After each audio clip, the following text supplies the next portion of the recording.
You record.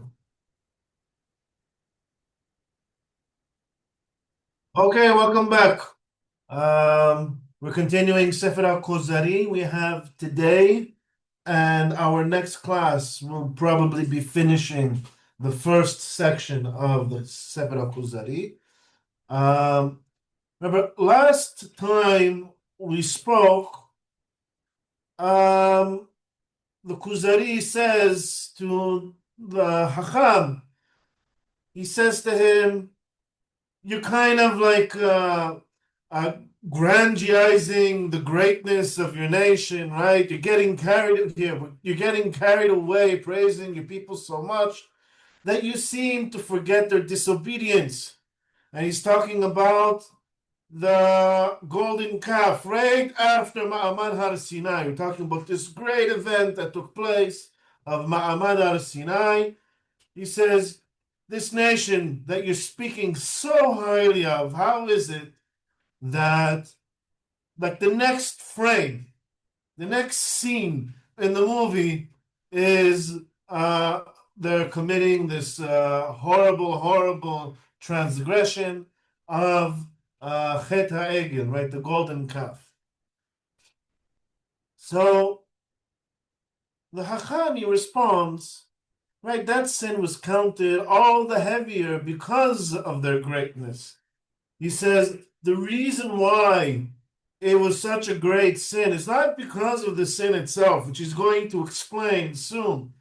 It's because of basically this tension between where they have just been elevated to and what they're doing.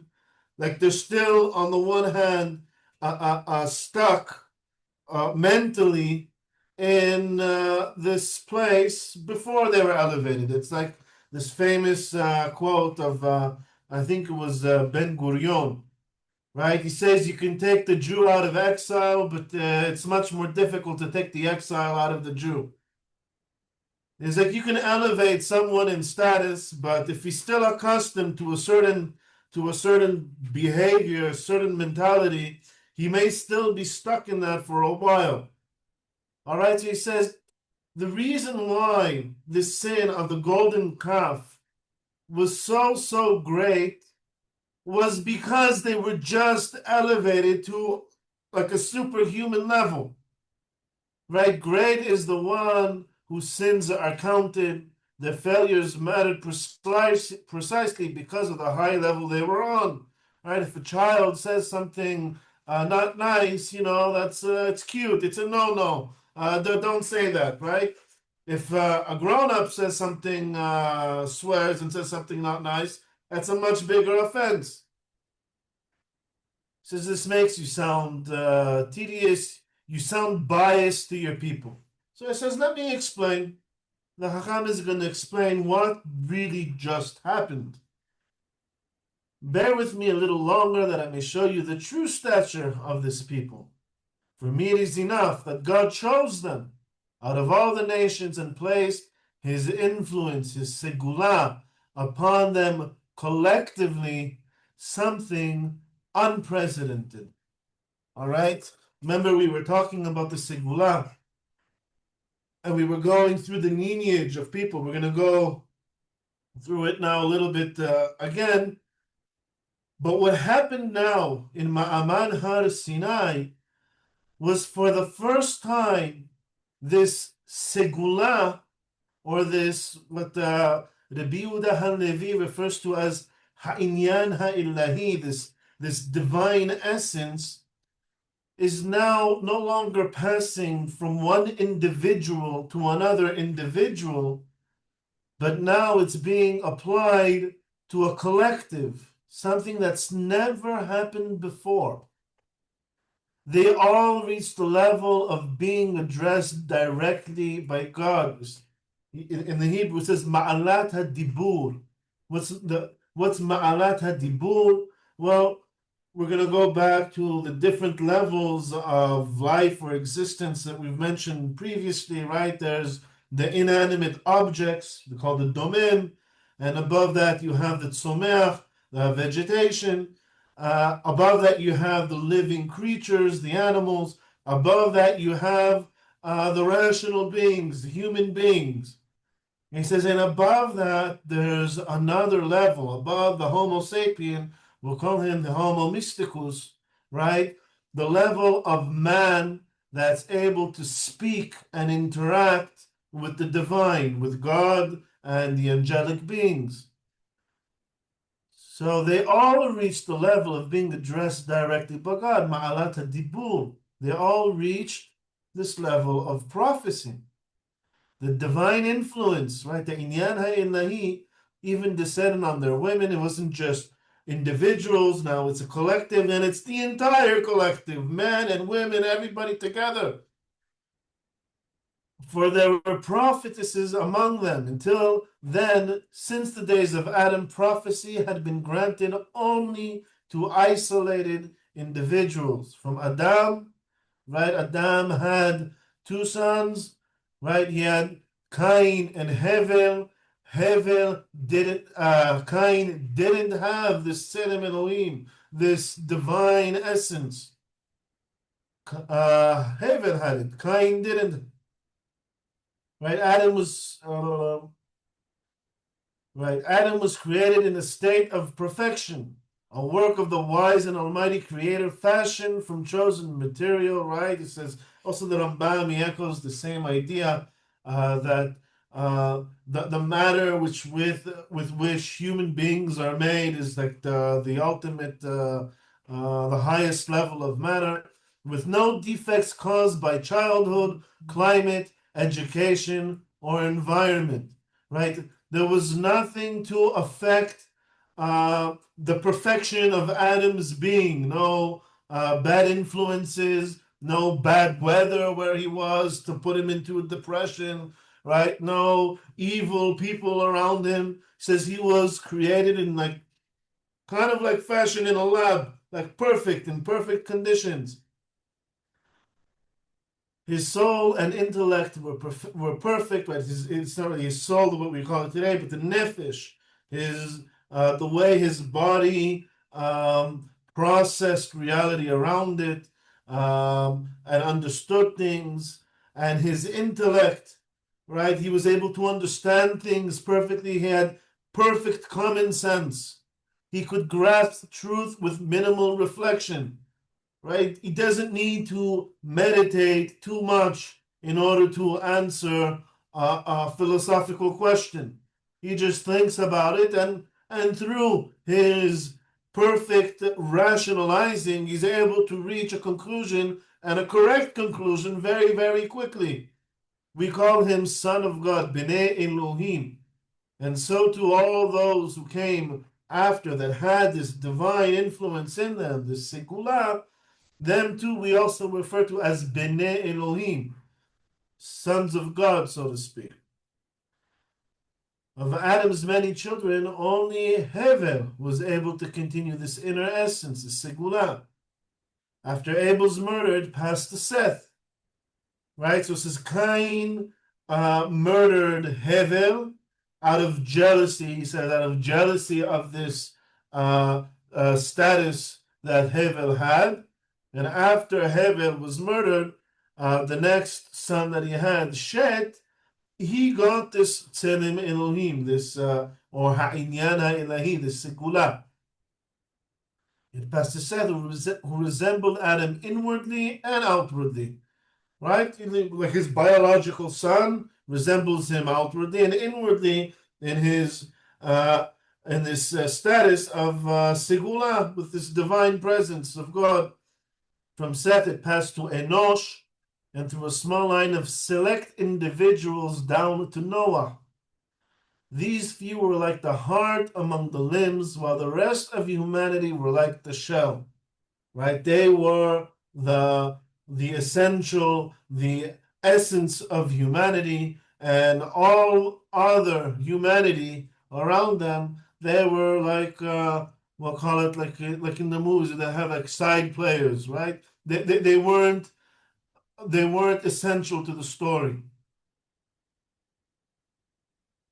Their lives form the chronology from Adam to Noah, and from Noah to Abraham. Among their descendants, some did not receive this divine influence, the Segulah, like Terah. So not only did it pass down to select individuals from one generation to another, sometimes it even skipped a generation. Right? This Tselem Elohim, this image of God, or this Inyan HaElahi, we see it's not something that's biological. It's not passed down biologically from father to son, because then everybody would have had it. Everyone is descendants of Adam. Not only that, but sometimes it doesn't even pass, right, to that son that's part of that lineage where it's going to continue, like Terah. Terah, the father of Abraham, didn't have this Segulah, or this Tselem Elohim. Though the essence was hidden within him until it reappeared in Abraham, the disciple of his grandfather, Ever. And here, well, in Sefer Kuzari, Rabbi Yehuda Halevi doesn't really explain how, right, the mechanism of how this Segulah, or this image of God, is passed from one to another. Right here, he's kind of hinting to us, how does it pass? How do you become eligible for the Tselem Elohim? He says, Abraham, the disciple of his grandfather Ever, it passes through education. While Sefer Kuzari, right, Rabbi Yehuda Halevi doesn't really go into much detail here, he kind of just hints to it. Maimonides, in the Guide for the Perplexed, he dedicates a few chapters explaining on how it's passed through education. And we'll see that soon. I'll bring Maimonides in soon. Ever, right, the grandfather of Abraham, represented the essence of Shem, and Shem the essence of Noah. So there was a lineage. We go down from Adam to Shet, right, to Enosh, until we get to Noah. And then from Noah it goes to Ever. It goes to his son Shem, and from Shem it goes down to Ever, and from Ever, still passing through individuals to Abraham, skipping Terah in the middle. Shem inherited the middle balanced climate zone of the world, right? So we call the Fertile Crescent, this whole Middle Eastern area, which is the cradle of civilization in antiquity, right? This is all the area of Shem. The choicest, most refined portion of that zone is the land of Israel, the land of prophecy. Said in order for prophecy to be able to take place, there's two components. There's one is the prophet. The prophet, it needs to be someone who has this special status, the Segulah, this ability to communicate, or we'll call it this potential ability to communicate with the divine. But he also needs perfect conditions in order to grow into a prophet, right? You can't, one of the conditions of being a prophet is you need to be in a balanced mental state, right? So what they call simha, happiness, says, Ein ha-nevuah shura ela mitoch simha. Right? Nevuah cannot come to a prophet if he's in mourning. He needs to be in a happy state. And part of this, we see the climate has a lot of effect on people's emotions and people's mental state. So he said, the most fine-tuned place on earth to allow this this potential of prophecy to occur is in Eretz Israel. We don't have extreme weather here. We have beautiful weather. We have different climates in different areas of this tiny piece of land, right? So some people who are more inclined to heat can go, either to the desert areas. People who like humidity go to the Tel Aviv area. Not me. I like the cold of Jerusalem and Gush Etzion, right? Perfect. It's perfect for me. Absolutely perfect. This land is uniquely suited to receiving the divine influence, the Segulah, just as a unique seed thrives only in a particular soil.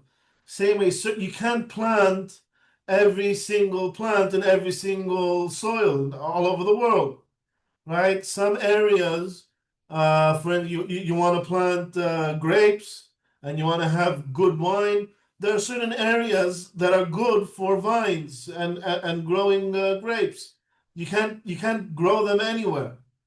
It says so too. That's the land of Israel for prophecy, right? The Segulah, the seed of divine communication, right? You can be a person with the seed in it, but you need to also be planted in the right place for it to take place, for all the conditions to come together. Yefet to north and Ham south, right? Yefet was sent to north, meaning more Europe, Ham more towards Africa, but Shem's portion was the central zone where prophecy naturally flourishes.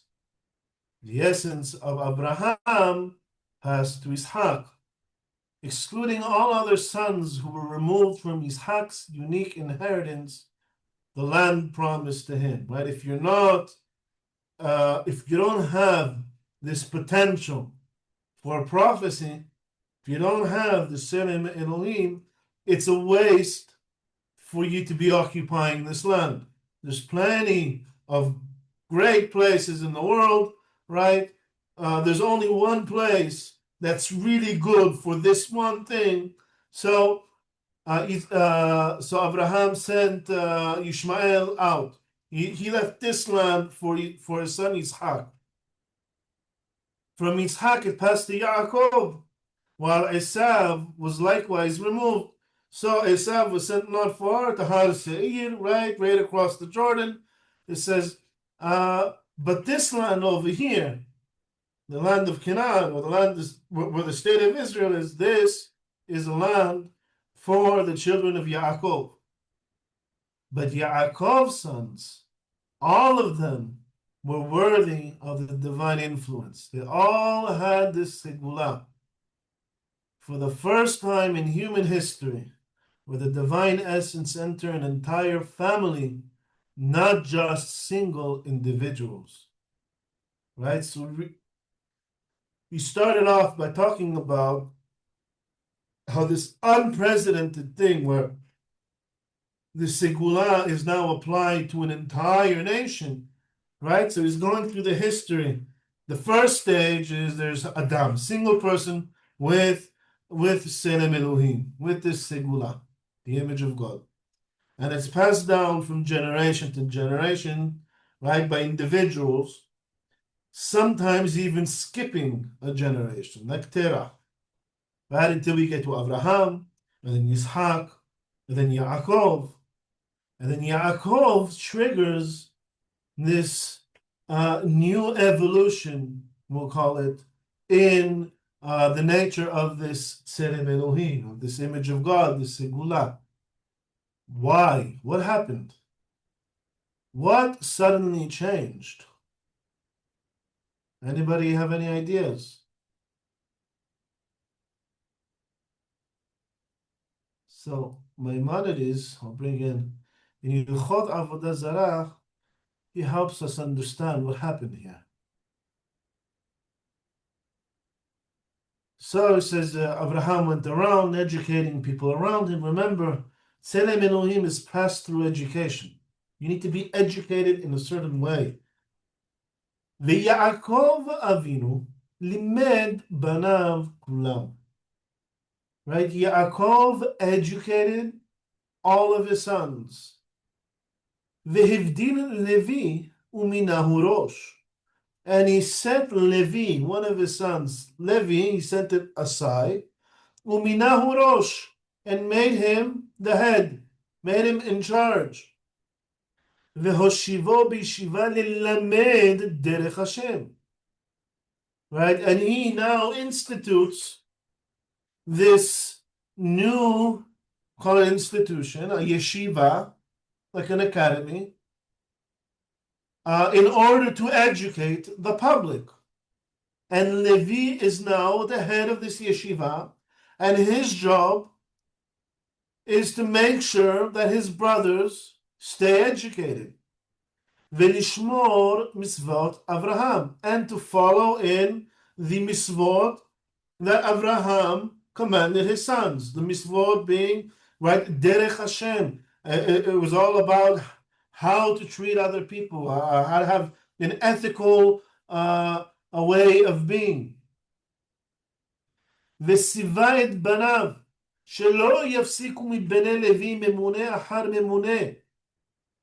And he charged his sons to always make sure that from the descendants of Levi, there will always be someone in charge of the education of the nation. So Levi himself is like the minister of education.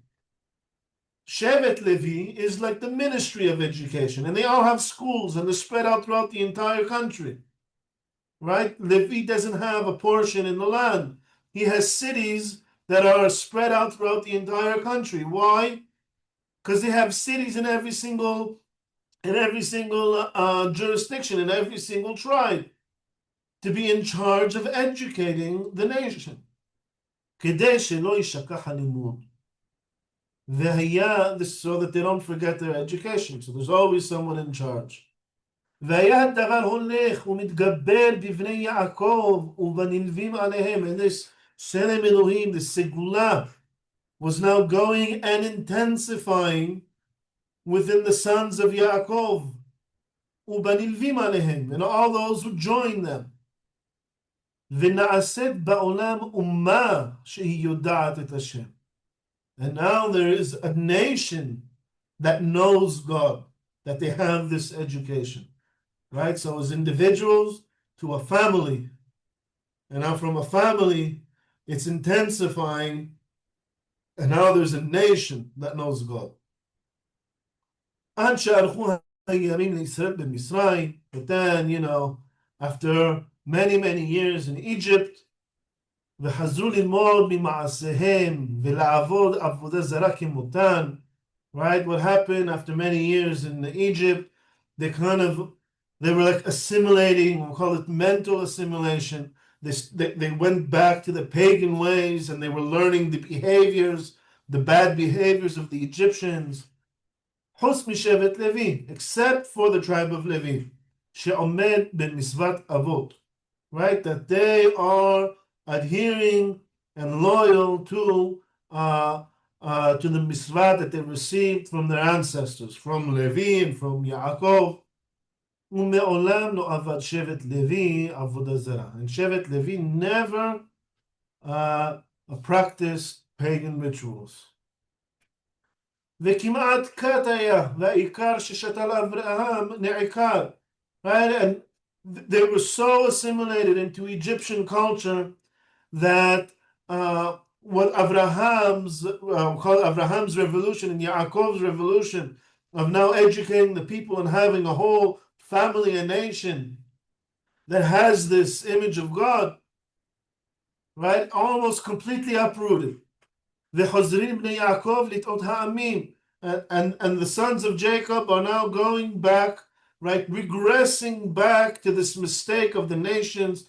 Right, this is the first chapter of Avodah Zarah. We're just skipping to the end of the chapter, but over here Maimonides describes the process in which humanity fell to paganism. And now Yaakov's sons are regressing back to that state. ומאהבת השם אותנו, but out of God's love for us, Bnei Israel, the sons of Abraham, Isaac, and Yaakov, ומשומרו את השבועה לאברהם אבינו, right? And out of his, call it his loyalty, his keeping his promise to Abraham, עשה Moshe, he made Moshe, it's very interesting this term, he made Moshe, רבנו ורבן של כל הנביאים, right? Our master, our teacher, right? And the master and teacher of all of the prophets. ושלחו, and he sent them to us. כיוון שנתנבא משה רבנו, right? Since Moshe prophesied, ובחר השם בישראל לנחלה, and God chose the people of Israel, the Israelites, as his inheritance, those to continue in, הכתירן במצוות והודיעם דרך עבודתו. Right, so he crowned them in mitzvot and told them what is the proper way to worship God. What are the mitzvot? What are the actions that we need to do to come close to God? And along with that also, what is the judgment and the verdict for idolaters, right? People practicing pagan rituals and everyone who goes in that direction.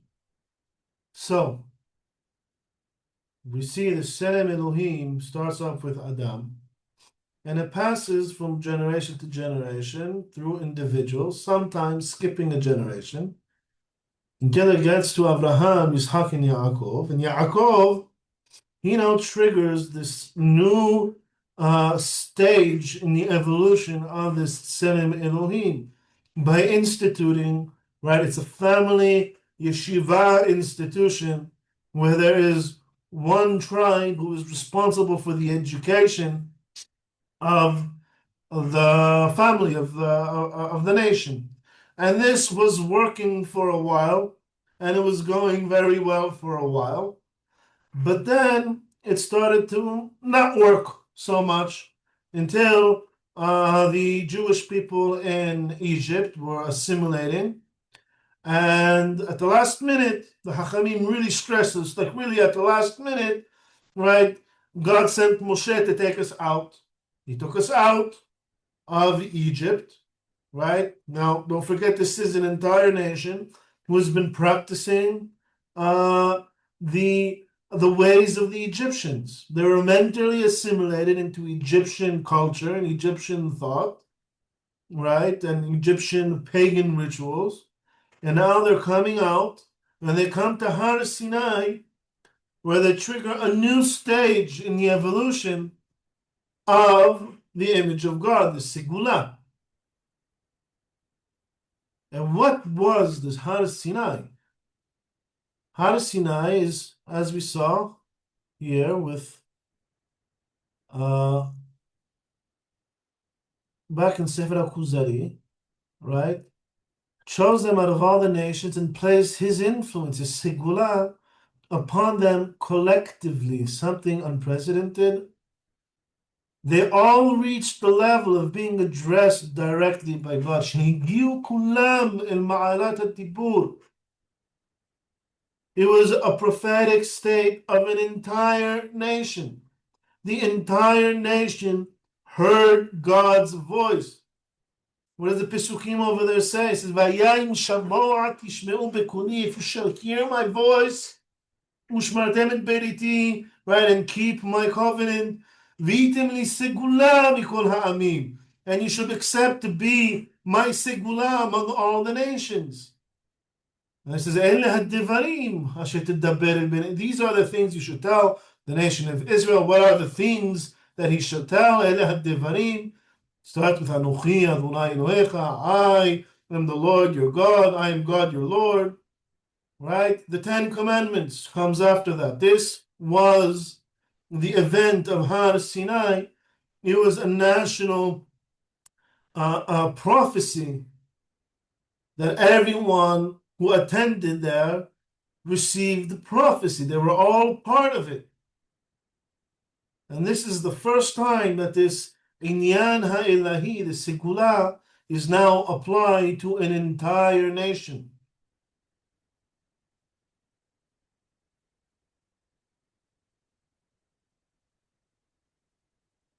Right, but Yaakov's sons, all of them are worthy of this divine influence of the Segulah. The first time in human history where divine is okay, the entire family, and then it moves on to Har Sinai, we see an entire nation.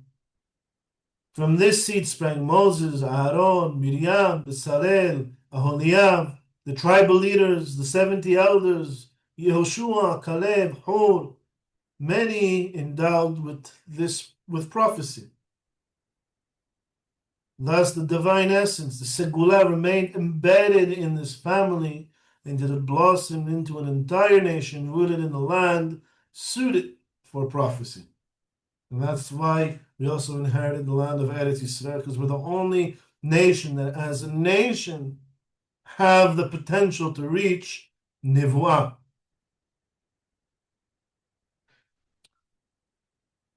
How does this answer the Kuzari's question? He says, this is true greatness. He says, oh, what you're saying is amazing. A line of divine favor stretching back to Adam, the noblest creature on earth. Right? He was created complete perfection.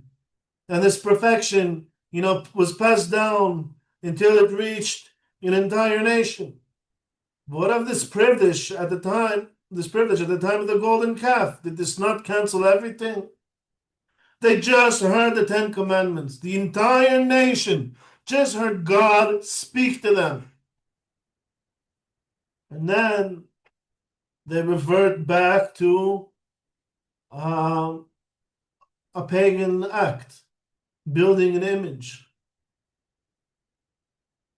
It says all the nations were idolaters then, even the philosophers, right? Philosophers were pure rationalism, right? Pure intellect has no physical form. Even the philosophers could not do without images. They told the masses some divine force hovered over the image, right? Even if the philosophers themselves didn't believe that certain images or statues have any intrinsic power to them, so they tell the masses, because the people, they need some sort of physical manifestation of God or of the angels or something to worship. The Israelites were promised something visible from God that they could follow, as they followed the pillars of the cloud and fire from Egypt. So too, the Jewish people, who were mentally assimilated into Egyptian ways, they just came out of Egypt. Nothing substantially changed in them. They all had this Segulah, hidden potential in them. But now, okay, it came out in this national event of prophecy. But there were still people, they're still humans. They're still Homo sapiens, deep down, like all of us. When Moses went up and received the tablets and built the ark, right? So even our temple worship and everything with the korbanot, and we have a mikdash and we have sacrifices, right? This is, and there's an ark. The ark has actually two cheruvim on it.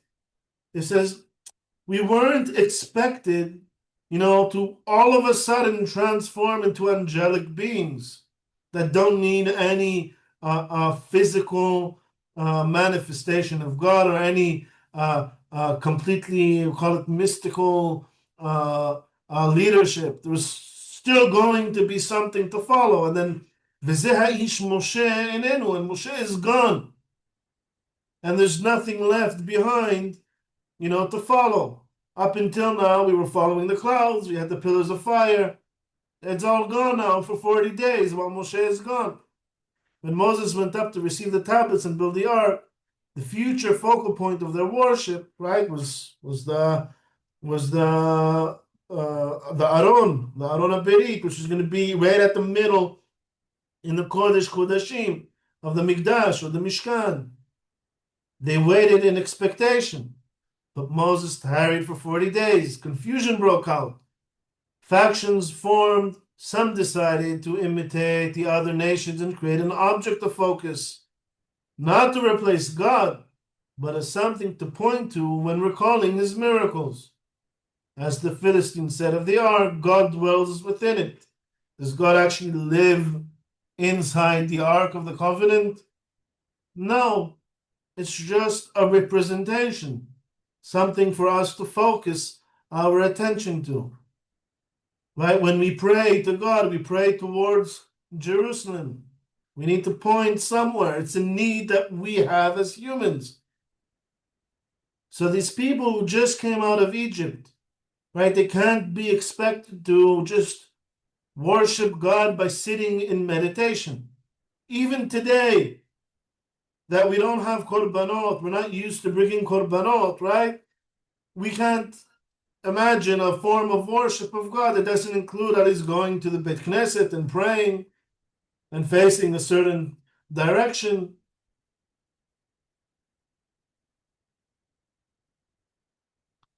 Their sin lay in making an image of a forbidden form and attributing divine power to something not commanded by God.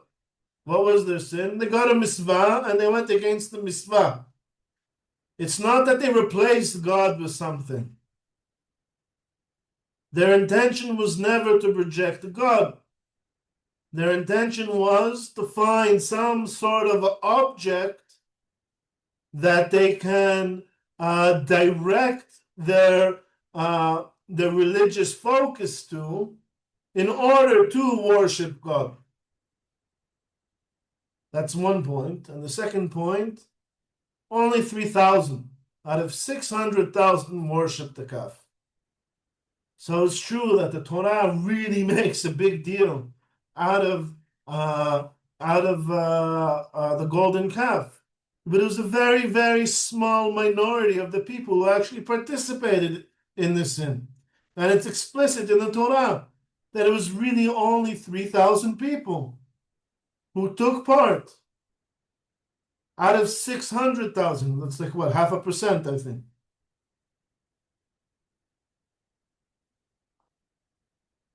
The sin was serious, but it was only one commandment violated, not a rejection of God. Idolatry was universal at the time. Images were commonplace everywhere. Even today, people show reverence to the holy sites and structures. He says, even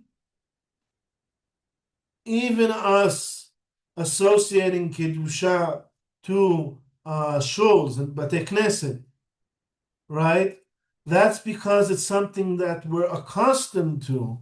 It's like God kind of like making a concession with us, realizing that we need, as human beings, we need something physical to direct us towards God, even though God is non-physical and is non-local and doesn't reside in any specific place. So what was the golden calf? It was just like an extension of that. What's really like the purest form of worship of God is meditating on God and behaving properly in accordance to God's wisdom. But that's inhuman. That's an inhuman expectation. The Torah wasn't given to Malachei Hasharet. It was given to human beings as a way to direct our behavior and our thought towards God. And us, having human nature in us, we have these needs that maybe aren't 100% ideal. So God gives us mitzvot to make us more and more ideal. But we're humans and we can't be 100% ideal.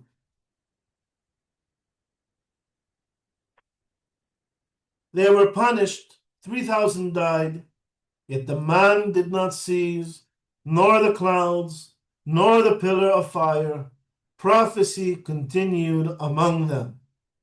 Right? There were those who sinned, there were those who got punished. This didn't completely eradicate this Senem Elohim, this image of God, this Segulah from the nation. The only thing withdrawn was the first set of tablets, later restored. So Moshe actually came down with something that was meant to be a physical representation or something to direct our religious attention to. And when the people sinned with the calf, the golden calf, he destroyed it. That was a very, very dramatic, symbolic act. Really, we shouldn't even need that. But we do need it. And so he went and got another pair.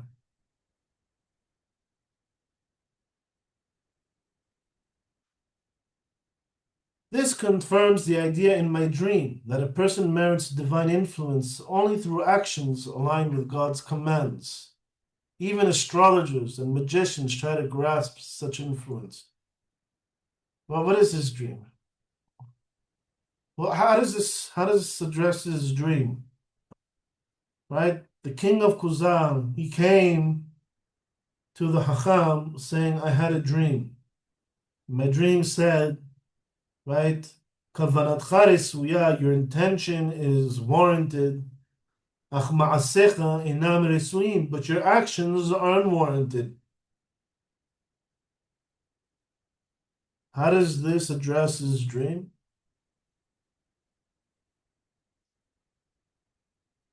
This terrible, terrible sin that the Jewish people did, the foot of Mount Sinai, the golden calf, was never intended to replace God. Their intention was to worship God. This was a national a level of kavanatcha retzuya, your intentions are warranted, ach ma'asecha inam resuim, but your action isn't. The only way to come close to God is by doing what he tells you to do.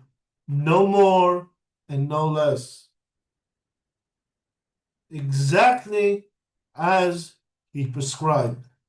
And we see, by the way, with the sons of Aharon, right? The sons of Aharon, on the 8th day of the consecration of the Mishkan, the sons of Aharon come and they initiate the fire themselves for the altar. And it says, and a fire came from heaven and burnt them and killed them. Why? It says, Vayakrivu esh zara, right? That they brought forward esh zara, an alien fire. What does that mean? Alien as in like avodah zara. Esh zara, an alien fire. Asher lo siva Hashem, that God did not prescribe.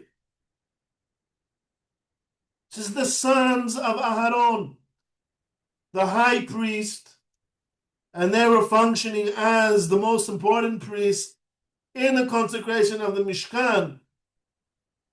They came and brought a fire that God did not command. That is avodah zarah. Any form of worship of God that God did not ask you to do is not worship of God. The only way to worship God is to do what he says. Exactly what he says. No more and no less.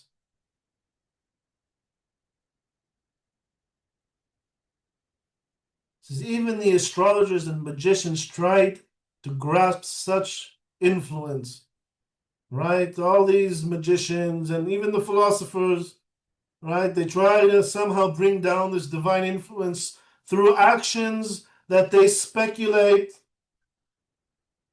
And you can't do that. Only what God tells you. Says you are correct. All our laws were taught by Moses directly from God and delivered to the entire nation. Nothing required older authority or previous scriptures. Right? Moshe was the prophet. He was assigned by the Jewish people to represent us to God. God also assigned him as his messenger. We were all present when that took place. Everything that came through that interaction, through that mechanism, is the way to worship God. Each detail of sacrifice, purity, and priestly service had to be precise. A single missing detail could break the whole system, just as in a plant or animal, a small defect can undermine the entire organism. You have to be precise, no more, no less. I can't worship God more.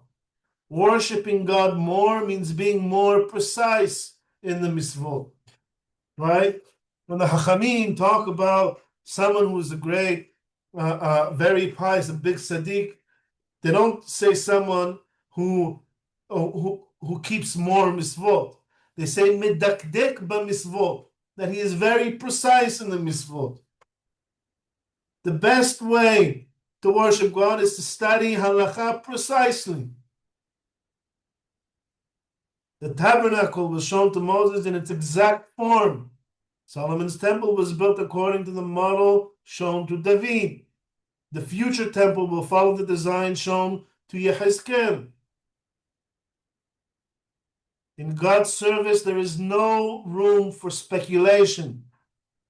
If rational speculation were sufficient, the philosophers would have surpassed Israel. Again, he's praising the greatness of the Greek philosophers' rationalism. Says it surpassed our great sages, right? Even in the Talmud, it says Hodu Hachmei Ha'umot. Says the wise of Israel, they praised the wise of the nations when they saw how great wisdom they can have. However, it's all speculative, and it's not a source for service of God.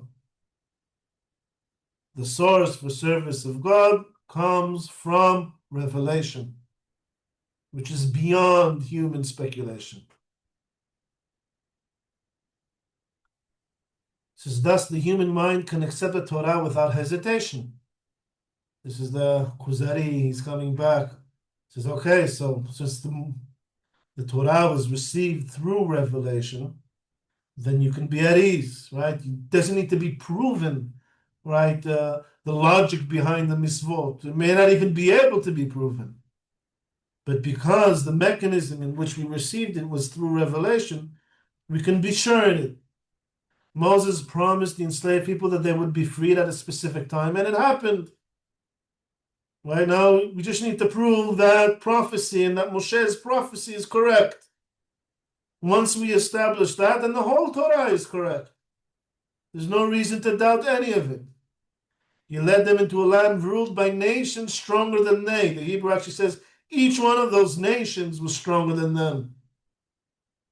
Divided the land among tribes before they entered it, and everything was fulfilled through miracles. This proves both the sender's power, right, God's infinite power, and the messenger's greatness, right? So we know the existence of God, we know his messenger, we know the quality of that connection and the Torah that came through it. If Moses had claimed the mission to guide all mankind and failed to reach them, it would have shown the message was incomplete. The Hebrew language of the Torah made it inaccessible to distant nations. Right? So he says, so why don't we just... He says, if Moshe would have been sent to the entire world, it's not something that a human can complete. He's going to go all around the world to every single nation and teach them. So he has this one nation among the world, right? Same way that Moshe was our prophet to God. He says, we, the nation of Israel, are like the prophet for the other nations. We can instruct them as a nation how to approach God. And the rabbi agrees. He says Moses was sent only to his people, in his language. God promised there would always be prophets among them to explain the law so long as they remained worthy of his presence. Right? As long as we keep the Torah, we will be a great nation. That was the term of the Berit. The Berit, I just want to stress this, the Berit doesn't say that if we keep the Torah, then we're chosen people. And if we don't, then we're not the chosen people. It says the the fundamental, we'll call it the introductory to the Berit, is that he chose us for the Berit. We are the chosen nation. Chosen for what? That if we keep the terms of the Berit, we will be a mighty nation, a light unto the Goyim. And if we don't, we will be a despised nation. Basically what we started with, right? Why was the golden calf such a terrible, terrible transgression? Because of that tension between being elevated to a higher status so that our sins and our inequities are much, much worse. It says, Al ken efkod alechem et kol avonotechem. Right? God says, therefore, because you were chosen, when you make avonot as a nation, when you sin as a nation, you're going to pay the price, a much heavier price than anyone else. It says, but wouldn't it have been better if all humanity had been guided on the true path from the start? It says, why just one nation? Why doesn't all of humanity be elevated to this? You know, Adam, he actually was all of humanity, so to speak. Right? So why didn't it just disperse throughout everybody? Says, yeah, the rabbi says, that sounds great. Would you also ask why animals weren't created as national beings? Yeah, it should be great that all of humanity be prophets. It would also be great that all the animals know how to talk. Says this is like a utopian dream, right? It's not realistic. The conditions are so precise. Conditions for prophecy and for the Segulah, being actualized and not just being a potential, are so precise, right, that it requires so many things that you can't expect it to be throughout the entire world. So there are those that are better conditioned to it, and so they are put in a better position to attain it, and then they can guide the rest of the world to worship God properly. You seem to have forgotten what we discussed earlier about the genealogy of Adam's descendants, how the spirit of divine prophecy rested on one chosen individual each generation. It says, well, if it were possible, it would have just gone through everybody. But because it requires a lot of education, it requires very precise misvot, that makes it difficult for it to be so widespread. So starts with individuals, grows to a family, then grows to a nation. Eventually, the vision eventually is that it'll grow to all of humanity. The whole world shall be full of knowledge of God.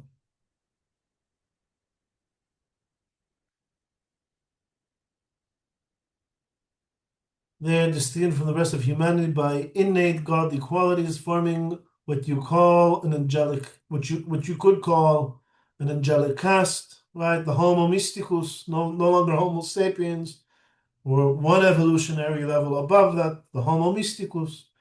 Each one of them was premated by the divine essence, the Segulah. They each had the Segulah and naturally strove to reach a level of prophecy, and indeed most of them succeeded. There were many, many prophets among the nation of Israel, while in the land of Israel. Those who did not reach full prophecy still directed themselves toward it through piety, sanctity, purity, and constant closeness to prophets. So we had prophets among us, people we were able to talk to, people who are divinely inspired in their speech, in their not just in their speech, in their behavior, right? You see a pious person, you can become inspired. We see prophecy as something real and actual. For the ultimate outcome of prophetic influence is that the human soul becomes divine, detaching from material senses, joining the higher spiritual world, beholding divine light and hearing divine speech. A soul that reaches this state is safe from death even after the body decays. Right? What is our ultimate reward that we're looking forward to? Is this connection to God, the connection itself. And it's not something that is just promised to us after life. It's not just an afterlife. It's a state that can be sensed and felt within our lives here. Therefore, if you find a religion whose knowledge and practice leads a person towards this state in the proper place, under the proper conditions, then without doubt that religion is the one that can guarantee the immortality of the soul after the body passes away. Right? And in next week's class, we'll get into the different promises of the different nations. But when we say we believe in an afterlife, it's not because we believe in an afterlife after this life. It's because we believe in life, which is itself this connection to God. And you don't need to wait till your death in order to sense it. We've already experienced it. And we have a Torah that directs us to it. The Torah, the precision of the mitzvot, is what builds this connection between us and God. And that connection is immortal. It's not that we go into an afterlife after this life. It's we build our life, our immortal life, while we're still alive. We don't need a promise of a Gan Eden or a threat of Gehinnom. We build our lives here by building our connection to God. And when our body gets too old and passes away, that connection continues as it was, maybe even intensifies. But that would be speculation. What's concrete is that life exists within us now. We just need to build it. And that's it for today. If anyone has any questions, comments, please feel free. Question. What would Yes, be, please. yes, what would be the mystical connection of the vowel Segol with the Segulah? Sorry, the mystical connection of? The letter, the vowel Segol, the three dots with the Segulah? Oh, I'm not sure there's a connection between the two. The segol, the three dots, the egg sound, and the word segulah. It's a good question. I'm not. I don't have an answer for that. I'm sorry. I don't know. Okay, thank you. Any other questions I can't answer?